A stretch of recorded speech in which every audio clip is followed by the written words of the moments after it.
So, I'm really excited to talk about this album. This will be my first album review ever. And, spoiler alert, I just love this album so much.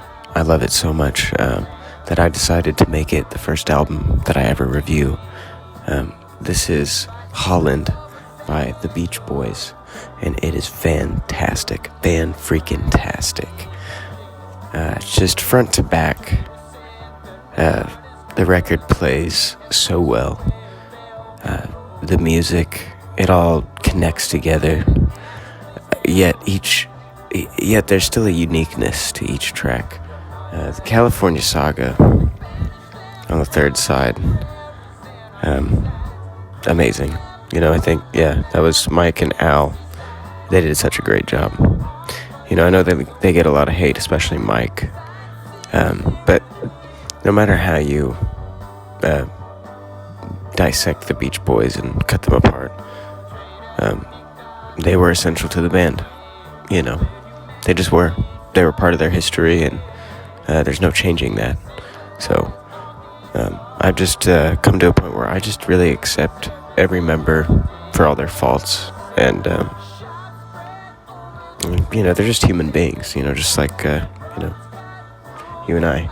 But back to this album, it's amazing, fantastic. Side one starts with Sail on Sailor, which was written by quite a few different people from what I understand, but gosh, it's start with Sail on Sailor, everyone knows that song, it's great. And then of course you get to Steamboat, which is a song written by Dennis, which is also just really kind of eerie almost. It has kind of a haunting kind of a sound.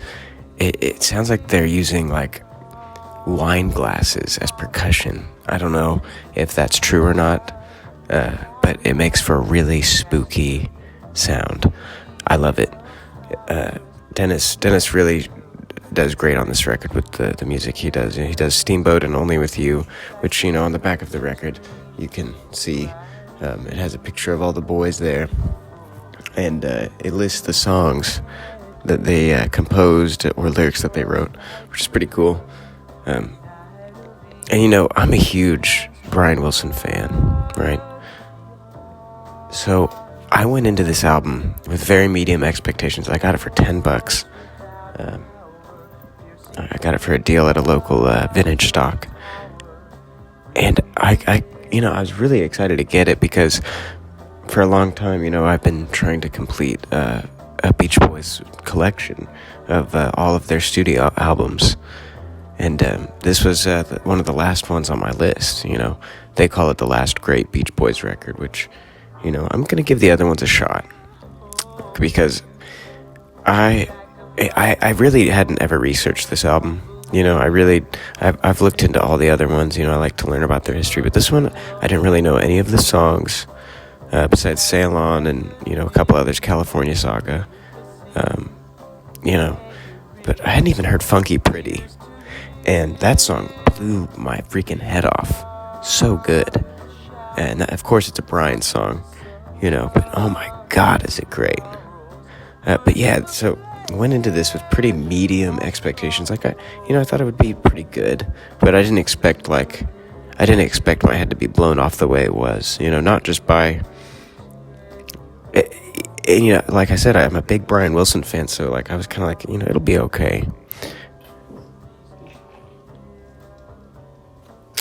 But it won't be anything like mind blowing, like Wild Honey or Smiley Smile or Pet Sound. Of course Pet Sounds.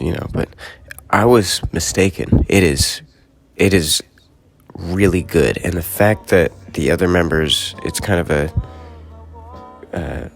combination of all of their work, just really shows that they can do it as a group.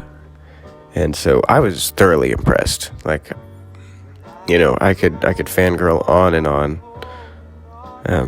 But really, as this being kind of an unscripted thing, I just kind of wanted to let loose a little bit, It's a great album. I recommend it to anybody. I'm very excited. Like, I've probably put it on, probably 8 times, and I bought it about a week ago. It's that good. So, the Beach Boys Holland, everybody, check it out. Oh, also, before I forget, and I actually didn't think that the copy that I'd purchased came with it, but I was surprised when I found this. I put a little sleeve on it, little plastic sleeve, but it was just hidden in there, and I didn't feel it. I had no idea. I thought I looked, but I guess I didn't check hard enough, but I double-checked, and there it was. So this is Mount Vernon and Fairway, a fairy tale written by Brian Wilson and narrated by Jack Riley, which I haven't really listened. Like, I've listened to it, but it's strange. It's hard to listen to the Pied Piper. Like, I don't know who's using that voice, but it's hard to hear. The music on it's cool. It's really trippy. I don't know that I'd play it for my kids or not, but it's just weird. I want to get into it more and really, kind of pick it apart a little bit and really come up with a solid opinion. But right now, it's pretty in a lot of parts. It's got cool, like, sound effects, like, when the wind's blowing, they're like scraping. I don't know what instrument it is or what percussion it might be, but it's cool. It's got a lot of cool stuff in it. There's some spots that are it's like the voice acting is really hard to listen to, and I'm the Pied Piper. I don't know if it's just me or if other people feel that way, but if you can skip that track on the second side, please do so, because it's weird.